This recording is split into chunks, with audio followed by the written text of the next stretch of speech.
Hey everyone, welcome back. In this video, I'll show you how to share a project in Todoist in 2026.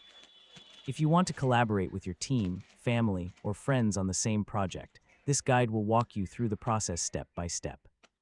First, open the Todoist app on your phone, computer, or web browser and sign in to your account. Once you're on the dashboard, open the project that you want to share with someone else. Next, click the Share or Invite button near the top of the project page.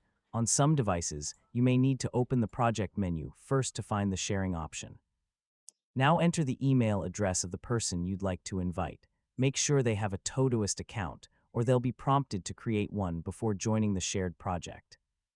Next, review the invitation details and click Send Invite.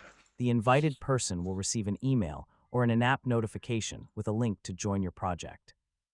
Once they accept the invitation, both of you can add tasks, edit existing tasks, assign responsibilities, set due dates, and track progress together in real time.